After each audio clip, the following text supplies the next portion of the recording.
आज का टॉपिक है यकृत। यकृत के कार्य। इसके कार्य क्या है?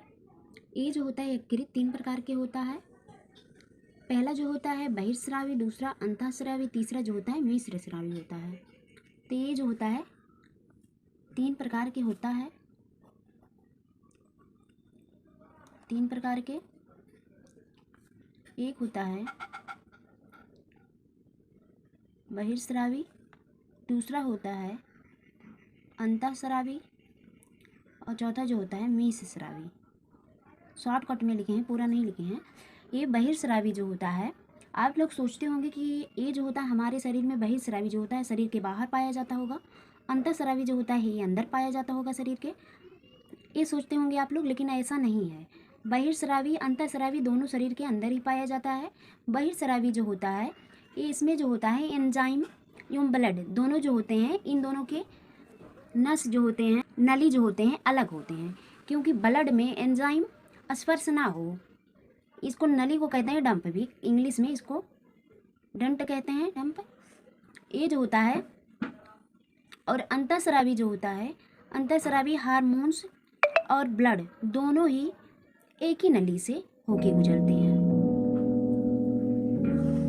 एक ही नली से ये गुजरते हैं, क्योंकि इनसे संपर्क से कोई नुकसान नहीं होता। ये बहिर्स्रावी जो होता है, जैसे हम लोगों के बाहर ये बाहर निकाल देता है। ये बहिर्स्रावी जो एंजाइम होता है, एंजाइम को बाहर निकाल देता है, ब्लड को अंदर। ये एंजाइम जो होता है हम लोगों के पसीना द्वारा निकल जाता है। यूँ आँखों में जो बगल बगल में आँख जो होती है, इसके जो बगल बगल में होता है, इसको यहाँ कोने पे इकट्ठा कर देता है और ये निकल जाती है। और नाक पे पसीने जो होते हैं पसीने द्वारा निकल जाती है। और जो भोजन हम लोग खाते हैं वो जब पचता नहीं है तो उसको, जो खाना को हम लोग पलट देते हैं, उसमें कोई रक्त नहीं पाया जाता। जैसे ये जो बहिर्स्रावी है, तो कहेंगे अगर इसमें ब्लड नहीं होता तो ब्लड, अगर ब्लड इसमें होता, अगर पेट में है तो ब्लड क्यों नहीं निकलता? तो इसमें ब्लड नहीं पाया जाता है। एंजाइम जो होता है इसकी नली अलग होती है, एंजाइम की नली अलग होती है और ब्लड का नली जो होता है अलग होता है। तो इसलिए इससे ब्लड कोई नहीं निकलता है। और ये जब हम लोग भोजन खाते हैं उसे पलटते हैं तो वाइट कलर की होती है, और जो पसीने होते हैं वो भी वाइट कलर की होती है। तो इसमें ब्लड कहाँ निकलता है? लेकिन अंदर ही पाया जाता है। अंतःस्रावी जो होता है ये हार्मोन्स और ब्लड दोनों एक ही नली से संपर्क होकर गुजरते हैं। और मिश्रस्रावी जो होता है, इसमें जो होता है मिश्रस्रावी में, इसमें एंजाइम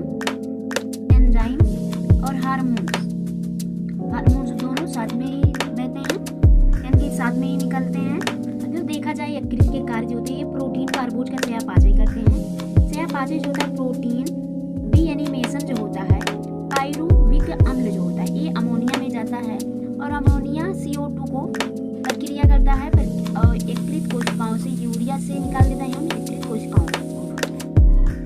वसा जो होता है पित्त निर्माण करता है एवं खनिज विटामिन। यकृत में दोष होने पर कई बीमारियां हो जाती हैं, जैसे पीलिया वायरस, हेपेटाइटिस, हेपेटिक कोमा एवं हेपेटाइटिक सिरोसिस। चौथा है हेपेटाइटिस बी। ये सब यकृत के दोष होने पर कई बीमारियां हो जाती हैं। पीलिया वायरस, हेपेटाइटिस। ये पीलिया वायरस जो है, ये बिलिरुबिन की अधिकता होना ही पीलिया का कारण होता है। जैसे हमारे शरीर में बिलिरुबिन जो बनता है, ये छोटी आंत इसे इकट्ठा एवं स्टोर करके बड़ी आंत में स्टोर कर देती है। और ये हमेशा जब थोड़ा थोड़ा बिलिरुबिन बनता है तो कुछ नहीं होता, और जब ये ज़्यादा हो जाता है बिलिरुबिन, तो वही हमारे शरीर को, यानी कि हमारे भोजन को मिलाकर पीलिया का रूप, यानी कि पीला हो जाता है। उसके कारण, बिलिरुबिन के कारण भोजन जो हम लोग खाते हैं वो पीला हो जाता है एवं जो मूत्र त्याग करते हैं वो भी पीला निकलता है और लैट्रिन भी पीला ही निकलता है। बिलिरुबिन के कारण ये होता है। इसकी कमी से, यानी कि थोड़ा अगर ये बनता है तो कुछ नहीं होता, और इसकी अधिकता अगर हो जाती है, शरीर में जो बिलिरुबिन का निर्माण करता है वो लीवर करता है। ये लीवर जो होता है ये फिर बड़ी आंत में स्टोर कर देता है। ये अगर थोड़ा सा होता है कोई प्रभाव नहीं पड़ता, और ये जब ज़्यादा बना देगा तो पाचन अच्छे से नहीं होता है। और जब पाचन अच्छे से नहीं होगा हमारे शरीर में, तो एनर्जी हमारे शरीर को नहीं मिलेगी और शरीर यूँ गिरा गिरा सा मुरझाया मुरझाया सा दिखने लगेगा और शरीर जो होगा वो पीला लगने लगेगा। अंग्रेजी में इसे जॉन्डी भी कहते हैं पीलिया को।